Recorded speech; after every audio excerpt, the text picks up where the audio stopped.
What's up, everybody? Welcome to the 44th episode of the PlayStation Drive. It's Palindrome time. I'm one of your hosts, Ryan Turford, and I'm joined, as always, by the man himself, Mr. Matt Sawinski. Matt, how are you doing on this lovely, lovely Thursday afternoon? It looks like it's kind of going to rain again this afternoon, but what do you think? What's going on? Welcome to the Weather Drive. It's Palindrome season. Yeah, no, I'm doing well. I'm starting to feel better. I'm starting to get back into fighting form.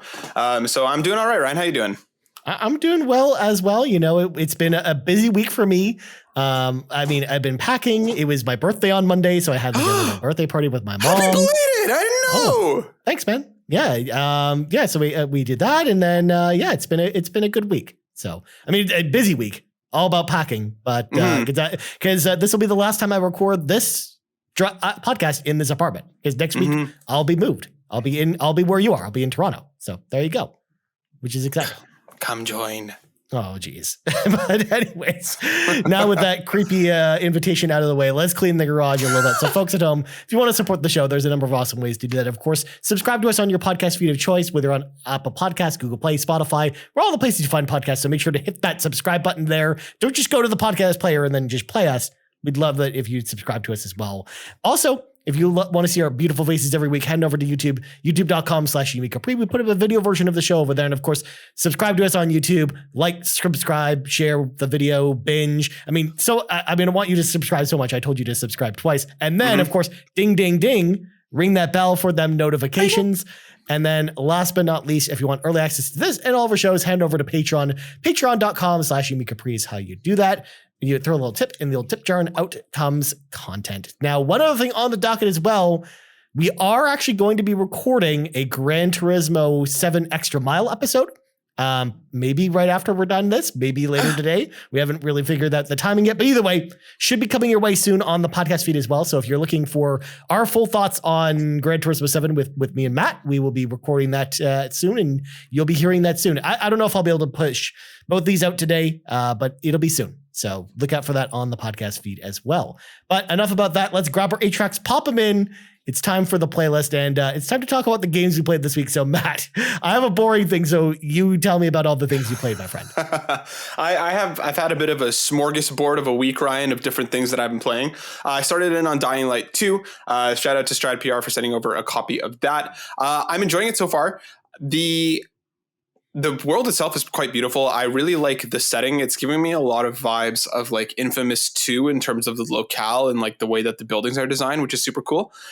When everything clicks, everything feels great. Like parkouring around and fighting off the zombies feels great. There are times when everything doesn't feel like as tight as I would like it to be, where there's just like a missed jump or like he doesn't grab onto the things the way that I expect them to. But I did take a look at the upgrade pass, and there are some different upgrades that may change that as I kind of continue to level up. So I'm excited to keep going with it. The story seems interesting so far. The writing's been good. So I'm excited to keep going with it. And the next two I've been actually playing on my Steam Deck, which I just acquired over the past week, which has been awesome so far. The capability of that thing is wild. But both of these are also available on PlayStation, so I thought I'd bring them up. First of which is Olliolli World, which again, thank you for the review code. I believe it was also Strad PR, but I'll fact check myself that after. That game is so cool. I'm a massive skateboarding fan. I came up on skateboarding and longboarding and like just the culture and everything around it. And Olliolli World captures a lot of that in a really, really cool way. What I kind of like, skateboarding is for me can be a hit or miss if they're too trick focused, where I'm just like, it's the minutia of like quarter circle turn on the left thumbstick. But like Olliolli World is basically, what if a skateboarding game was also a platformer with like some of the tricks just kind of sprinkled in. Loving it. Love the attitude. Love the vibes. It's a ton of fun, packed with content. So I'll have more about that next week as well. And I hopped into Persona 4 Arena Ultimax as well. I'm not the biggest fighting game guy, but I am the biggest Persona guy, so I couldn't resist. Picked it up. It is beautiful. The story is super interesting so far, though I will say jumping into it was incredibly confusing at first. Because there's no, like, the game doesn't load you into a tutorial. Like I went in, started doing some of the story mode, and then like went back out because like it just threw me into the first fight. And I was like, hold on, I have to go into practice mode and learn all of this.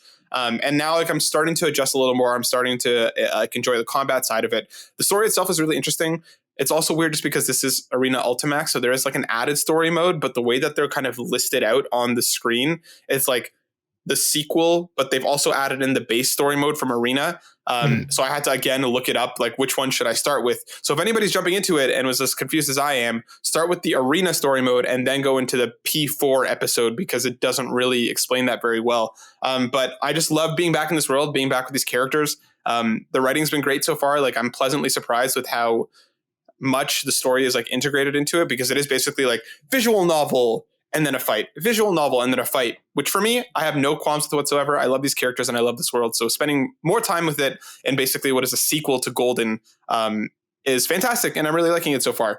But yeah, Ryan, that's what I've been playing. Nice. How is your real life game of packing going? Well, hold the phone here. We need to talk more about this Persona 4 Arena Ultimax game. Okay. Because first of all, I actually played this game on Xbox 360 and really enjoyed it there as well. Because I actually have my copy still, because that was back when Atlas was still putting games on Xbox platforms. It's also a game I really like a lot. And yeah, to your point about the story mode, it's weird that they don't do a tutorial, but I think they did that because if you play Persona 4 Arena, the original version, they actually had that integrated into the story mode, but I think they assumed when they released Arena Ultimax that it was mostly going to be people that were just upgrading from the previous game that wanted to kind of play the canonical sequel, because originally it didn't include the base, the story mode for Arena in there. It was actually available as DLC that you had to purchase separately, which is why, again, it's all menued strangely, and it sounds like they just basically took the same menus from, the 360 and PS3 version and just moved it as is, kind of. Yeah. So, which is why it sounds like it's just poorly organized. So it makes sense from the tutorial standpoint. But yeah, like I talked about this because I did a whole roundabout episode about this game on our Xbox 360 show over on the Xbox Drive. I love this game for the reason you talked about with the story in particular, because I think the story is actually really well written and done. And I love, like, even though, again, like, even if you're not like super into fighting games, but you like the Persona games, I think you're gonna dig the story. I think it's pretty cool. So it's a lot of talking though, and a lot of reading. So as long as you enjoy reading, you're probably gonna be okay. Plus, I also love whenever you have the Persona 3 and 4 characters kind of crossover as well. And it's also, again, a canonical sequel to Persona 3 as well, because, again, it takes place after the events of that game as well. And I love how they're kind of in the same universe. In fact, in Golden, I believe you actually go to the high school where Persona 3 actually takes place, if I'm not mistaken as well. So, again, those two are like much more connected together versus Persona 5 to the other games. So, yeah, it's cool to see that you're checking that out finally on Steam Deck of all things, which I know right? If Donnie Reese is listening to this show and he doesn't know you have a Steam Deck already, I know he's probably very jealous of you, because he's like every other day I see him tweeting about we're trying to get a Steam Deck somewhere. So as for me, again, I talked about this on the show last week, and I'll probably mention it on the show next week too, because it'll be more of the same thing. I'm doing the real world game of packing right now, which means I'm not actually playing games. Unfortunately, I'm I'm selling a bunch of stuff and I'm packing, and it's been a lot. It's been a busy week of stuff. So I haven't really gotten to play too much. I did get to play a little bit of Gran Turismo 7, but it was very little, just did some races and stuff like that.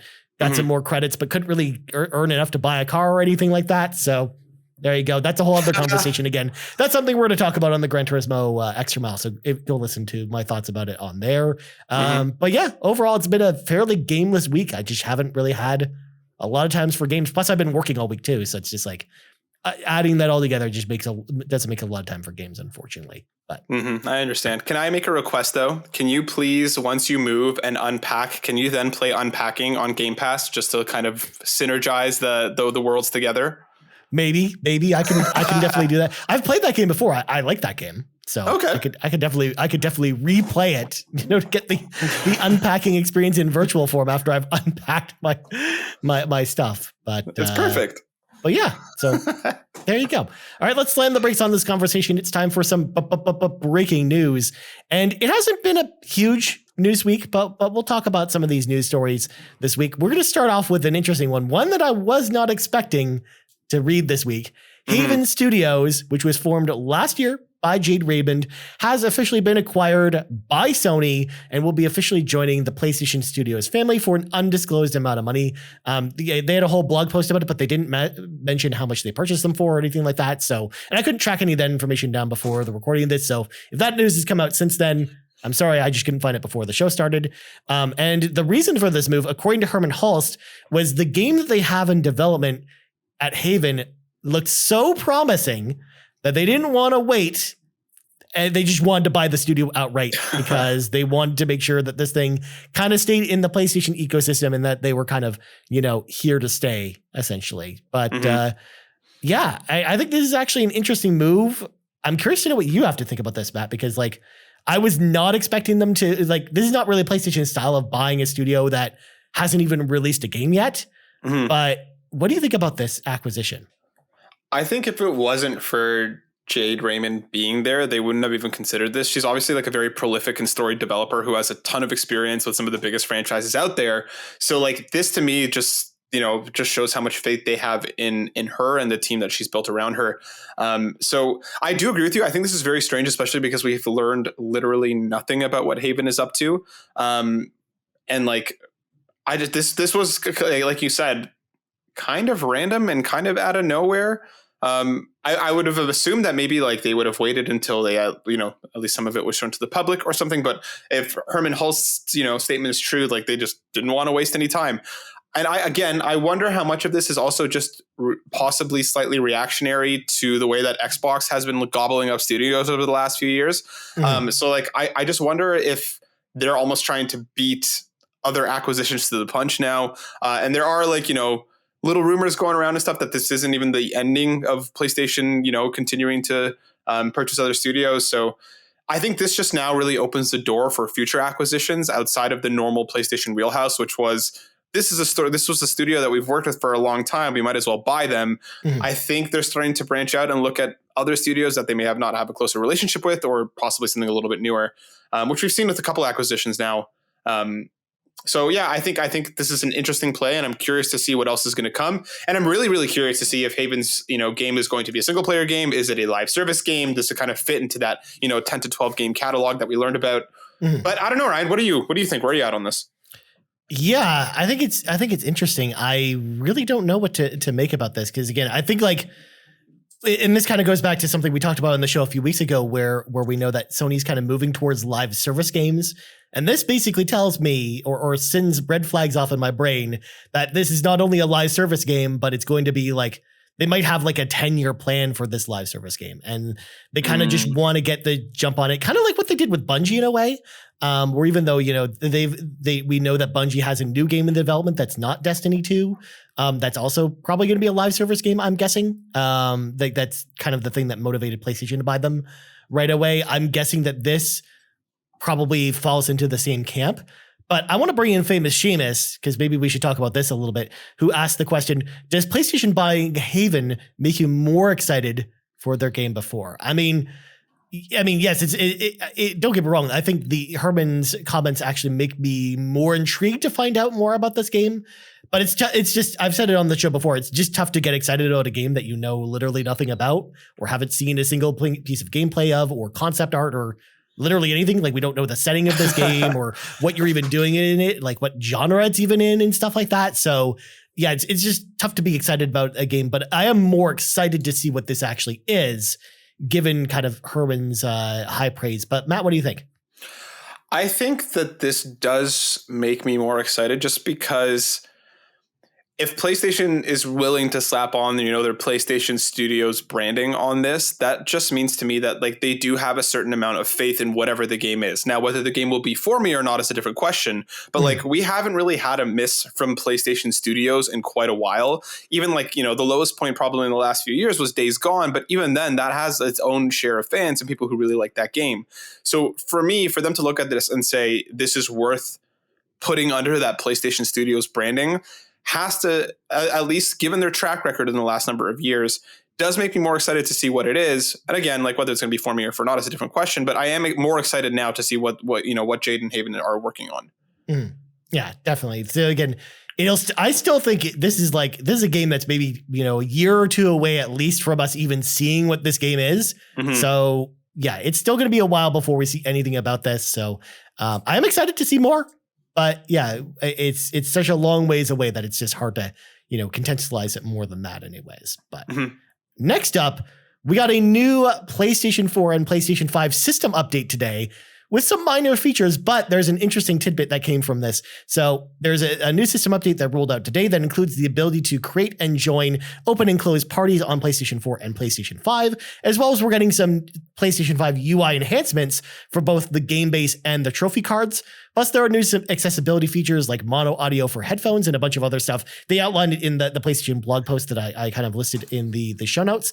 But what's more exciting about this update that they listed here is that VRR support is finally coming to PlayStation 5. It's not out in this patch, but they essentially announced that over the course of the next week or two, the VRR update will be applied to those who are testing the PlayStation 5 UI updates ahead of time, and then it should be rolled out over the next few months. Like this is VRR, I talked about when we talked about Elden Ring, but this is one of those features that on Xbox that I find is actually like makes some experiences superior on that platform versus playing on PlayStation, like Elden Ring in particular, because the frame rate is just all over the place, and VRR really helped clean that up in a really positive way, which is the main reason I played that game on Xbox.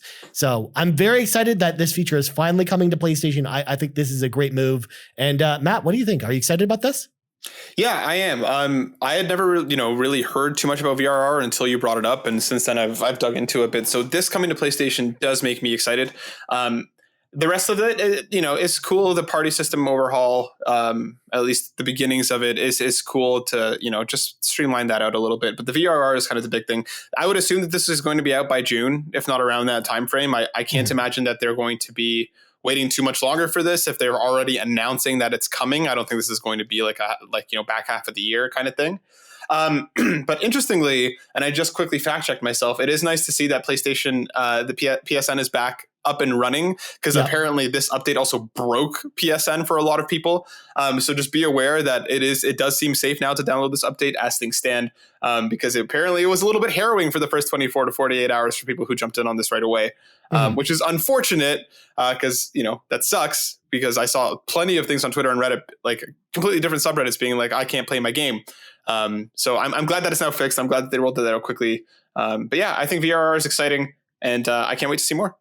Yeah, same. Again, I think it's going to be a great feature. And yeah, like earlier PlayStation 5 games, like Assassin's Creed, for example, was a game that really took advantage of VRR on Xbox. Like games like that probably won't get patches to change things around, because there was a lot of screen tearing on Xbox Series X if you didn't have a VRR TV. But I imagine future games on PlayStation 5 will be able to really utilize this feature in a lot of awesome ways. So I'm excited to see what happens from here. And it just means, it'll be even more important to find a VRR TV if you don't have one, especially like a couple of years from now. I think it's going to be one of those features that it's going to be tough to have and not have on a TV. So there you go. All right. Next up, this was rumored for a while and reported, months ago, but this was finally confirmed by WB Games yesterday. Suicide Squad Kill the Justice League has officially been delayed until spring of 2023. When the report came out, we didn't have an exact window. It was just nebulous 2023 release date. But now we have a release window for this game, spring of 2023. I imagine it's out, before the end of WB's fiscal year. So before April 1st, it'll probably be out next year. So I imagine this is probably like a March or even a February game.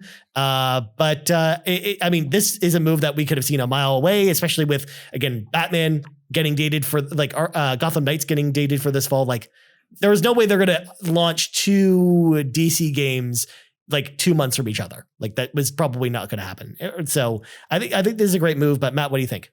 I agree. I think that the delay, let them take their time. I'm totally fine with waiting a little bit longer, especially because Gotham Knights is imminent.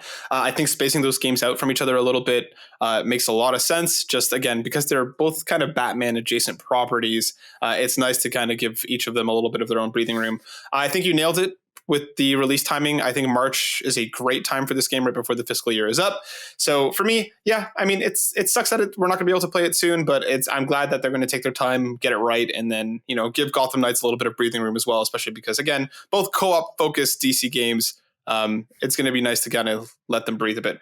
Hold on. Yeah. Is Suicide Squad co-op, or did I just... Yeah, it's 4-player co-op. In fact, it's it's much closer to a live service game than Gotham Knights is. Okay. Yeah. Okay, cool. Like, yeah.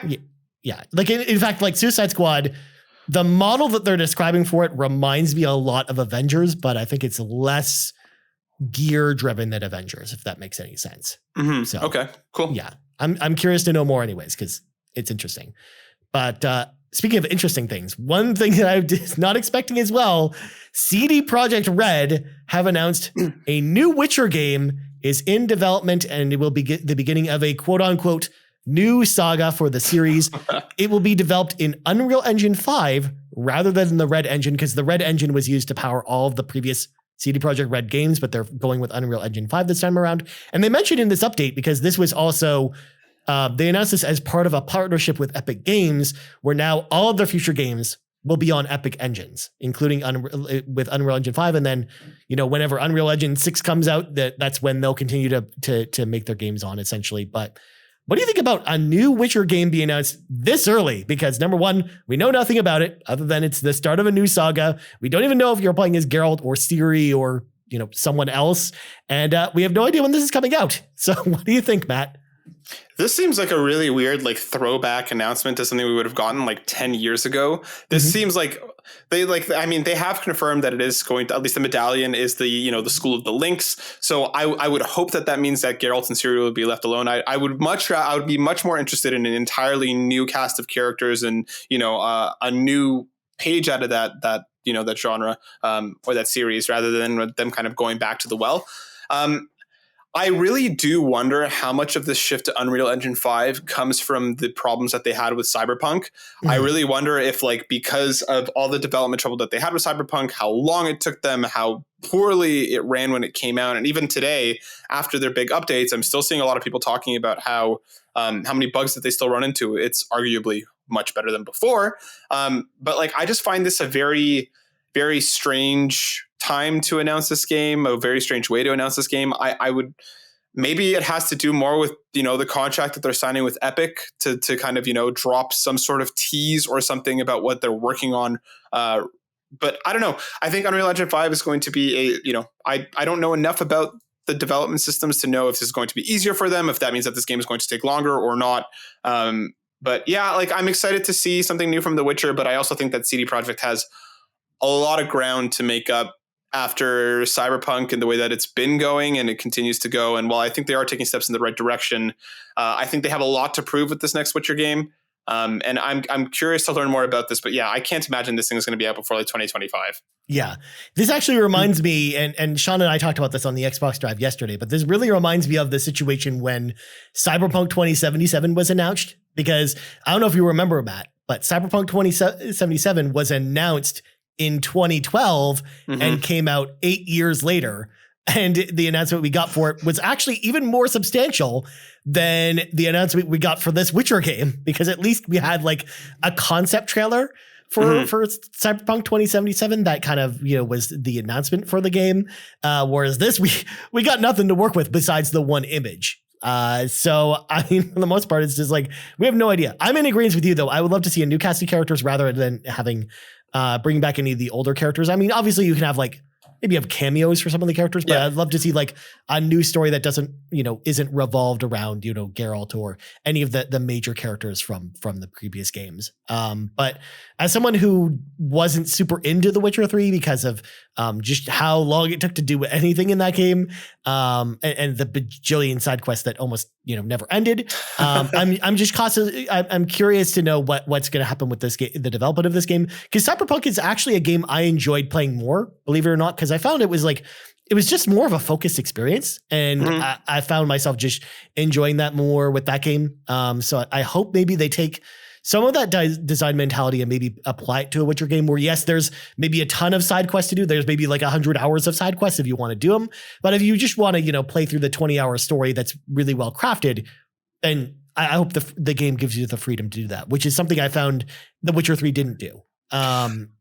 You could in a way, but it wasn't it was not nearly as short or as concise, I think, if that makes any sense. And I think you nailed it as well, because I feel like with Cyberpunk, and I did enjoy it for what it was when it came out, I found that the side quests were more evenly spread out as well. Like I feel like with Witcher 3, the first area of the game, which I'm blanking on the names now, but like I did everything on the map, and I'm not one who will spend a ton of time running around doing side quests or going for all the question marks. But once you got to the second area that was much more water filled, then like I felt like 90% of the question marks were just underwater chests, which was kind of like, what's the point? So I do think that they nailed that pacing better in Cyberpunk 2077. And I do hope that kind of carries on to the next Witcher game, because I think you are right.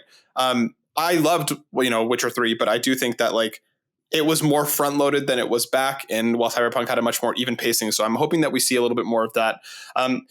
A question for you, Ryan. Do you think we're going to see more of this kind of like choice mentality that we've seen kind of permeate? I think Witcher 3 had it in the specific moments, but Cyberpunk really did feel much more of like the way that the story plays out is based on your decisions. Do you think we're going to see them go even more in on that on this next Witcher?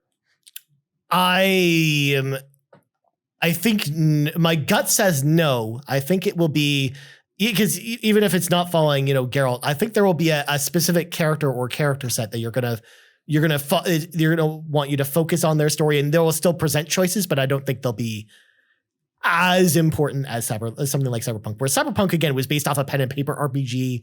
So by its very nature, by the Cyberpunk IP, it made more sense to go in the direction of having it have a bunch of branching paths, similar to if you were playing a pen and paper role-playing game. Whereas the Witcher, none of the Witcher games have had that feel to them.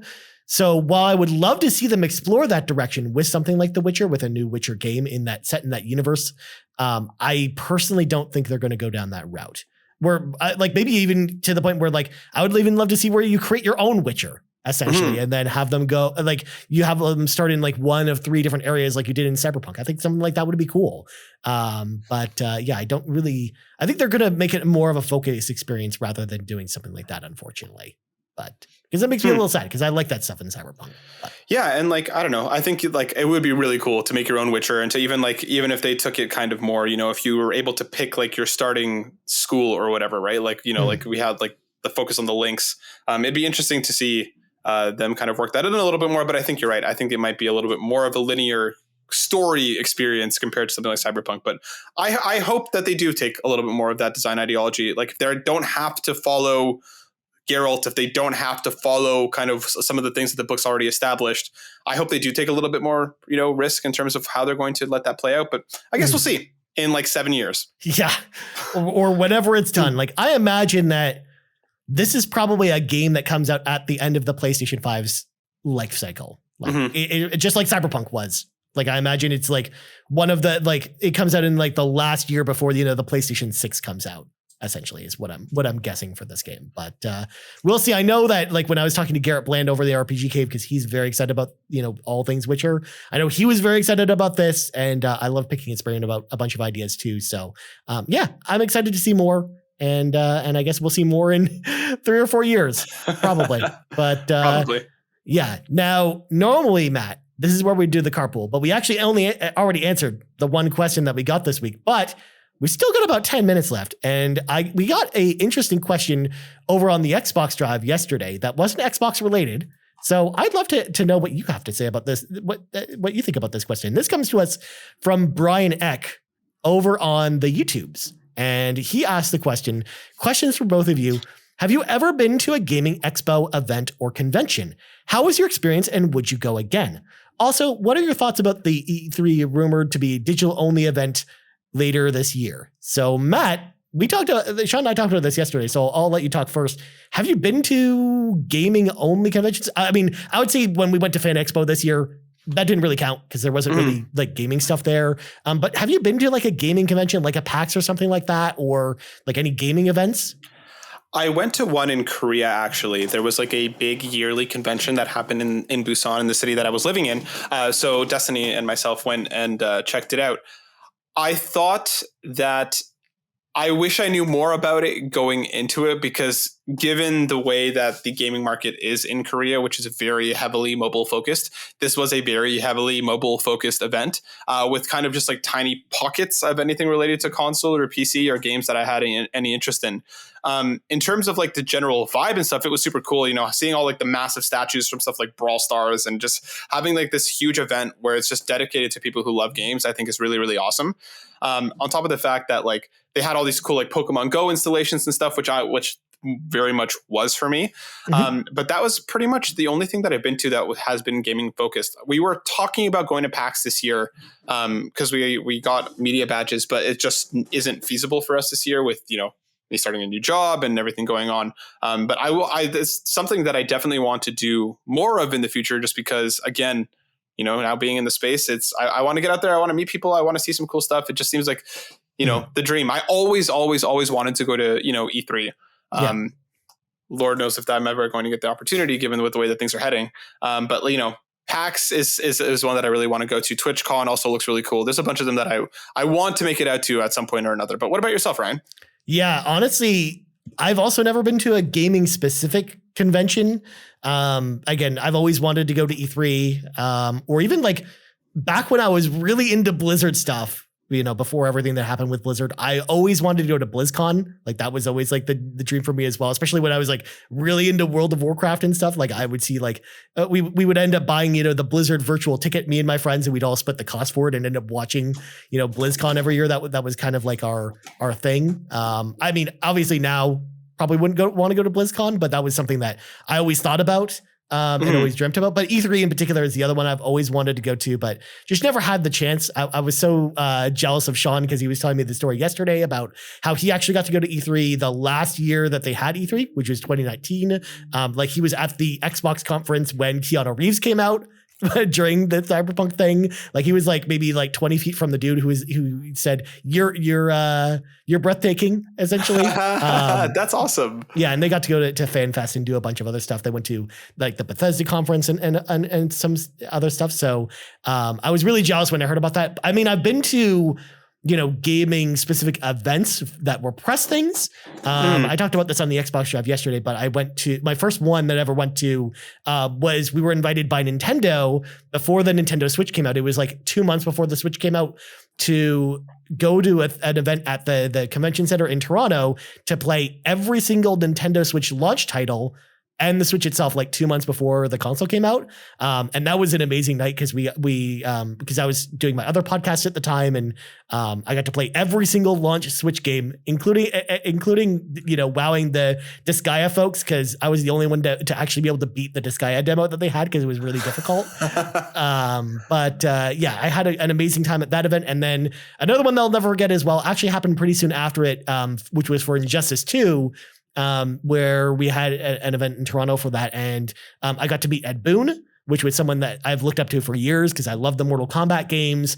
And we got to basically interview him. And I actually have a signed copy of Injustice 2 by Ed Boon from that event. So that was a really cool event to go to. And then I love going to stuff in Toronto as well, like Ubisoft Toronto. Went back, before COVID hit, we used to go there like every couple months to go, they would hold like an event for a certain game that is coming out. We usually get to interview the developers, and it was a ton of fun.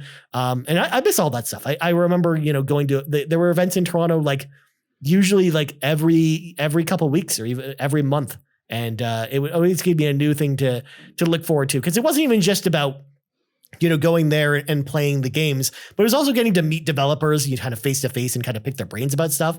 And also getting to meet like all the other people like us, that podcast in Toronto, and getting to meet a lot of other media people and just talk about content creation and stuff like that. Like I miss all that stuff. So yeah, I mean, I also love to go to a PAX as well. Like that's something that's kind of on the bucket list as well as for us to go there and then do maybe a Yumi Capri kind of meetup thing, I think would be super cool. And then of course, one day, Matt, maybe we'll be able to do like a panel at like a fan expo or a PAX or something like that. I think that would be super cool. Again, those are all ideas in the hopper. But as far as the other half of Brian's question, as far as, what are our thoughts on E3 being rumored to be a digital only event this year? I mean, first of all, I'm just happy that if it does come back as a digital only event, I'm just thankful that E3 is back at all, because it wasn't supposed to be back at all. And anyway, whether like both digital or in person, I just think that they just wouldn't have had time to, because of the way, like how quickly things have opened up. I just don't think that it was quick enough for them to really do the planning for an in-person event, which is why it'll be, digital only. But maybe I'm hoping that if all goes well, maybe that it's the return of in-person events next year. And then maybe Matt and I, organize a little trip down to California next year to go to E3. Maybe wink, wink. Nudge, nudge. I know. So, I hope that it comes back, and I hope that means that it's on the road to being a physical event next year. But Matt, what do you think? I don't know, man. I don't know. Like they pivoted to digital, what was it, like 5 or 6 months ago. And since then we've had like a lot of reports that it's actually done, like for at least for this year. And the digital stuff is more of just like a front to see what they're actually doing, to see if they can actually pull it off. I hope you're right. I really do hope that E3 pivots and becomes something that, people can get really excited about again, because again, like growing up, like we used to go to each other's houses and watch, the E3 press conferences on Spike TV, because that was the only place that would air it here in Ontario. And like I have such fond memories surrounding E3, and it's always somewhere I've wanted to go. And like being able to cover E3 digitally last year was super cool, even if it was a bit of a strange experience, because again, like things weren't the way that they should have been. But I'm glad it survived at least then. I think this year is really going to be kind of their make or break point. If they come back digital and they have the same infrastructure and everything they did last year, then a lot of people aren't going to care. But if they come back and revamp it, or even if they just I would much prefer them take the year off. And like you said, come back next year swinging with an awesome physical event. I hope they do it. And I hope they stick, I hope they stick the landing. But I don't know, the ESA really needs to figure out what they want E3 to be, especially with Jeff Keighley and the way everything that he's doing with Summer Games Fest, and the way that all the major publishers and developers are now doing their own thing. E3 needs to prove that it has a use case outside of just being, here, look at the new games. And I hope they do. And I hope they nail it. And I really hope it sticks around, because again, it's always been a dream to get out there, and wink, wink, nudge, nudge. Maybe we do get down there one day, if it's still around. Well, worst case scenario, Matt, if they ever just decide to announce that E3 is never happening, that just means we get our passports out and then plan a trip to Cologne, Germany to go to Gamescom, essentially. Now we're talking. Yeah. We should also go to TGS. Yeah. Yes, Ryan. Yeah. Oh, there'd be so many people there though. Like even more people, like it's even more crazy I've heard than something like Gamescom. But Tokyo Game Show would be something I'd love to go to too. Just an excuse to go to Japan, first of all, like, let alone, TGS would be a pretty awesome experience. But I think that's going to do it for this week's show. But before we go, Matt, plugs go. Yeah, you can find me over on Twitter at burnout_Matt. You can also find me, you can find us over on youtube.com/burnoutbrighter. We are doing our fundraiser for Mental Health Power Up, which is going towards Guardians Mental Health. They put together fantastic, mental health kits that they send out free of charge. It costs just $10 to help fund one of those. And we have awesome prizes from PlayStation Canada and Xbox Canada if you donate. So please go check that out. You can find all the details over on our YouTube or on our Twitter. And that's where I am for now. Very nice, my friend. As for me, you can find me on Twitter at Ryan Turford. You can find us on Twitter at Yumi Capriz, on YouTube at youtube.com/Yumi Capri, and on podcast services around the globe. So for Matt Sawinski, I'm Ryan Turford. This has been episode 44 of the PlayStation Drive. That's a palindrome, by the way. And we're out. The PlayStation Drive is fueled by patrons over at patreon.com/Yumi Capri. And from the bottom of my heart, I want to say thank you to our over 70 patrons, starting with our premium producers, Dallas Ford, Jonathan Brown, the man behind the music on the Xbox Drive and the Nintendo Drive. You can check out his new album, In My Element, over on Apple Music, as well as his website, and Lee Navarro, the fearless leader of the Phoenix Overdrive Extra Life team. Our platinum producers are Robbie Bobby Miller and Trucker Sloth, and our gold members, Argo, Brandon Myers, Dallas Robbins, Dano, Emily O'Kelly, Foolish Fuji, Joel Brooks, Jose Jimenez, Mac Time, Marcus O'Neill, Mr. and Mrs. Nasty Boots, RJ Kern, Skinny Matt, Tony Baker, and Xavier Reyes. Thank you all for all of your support. And if you're interested in joining the Patreon, head over to patreon.com/Yumi Capri and pick the tier that's right for you.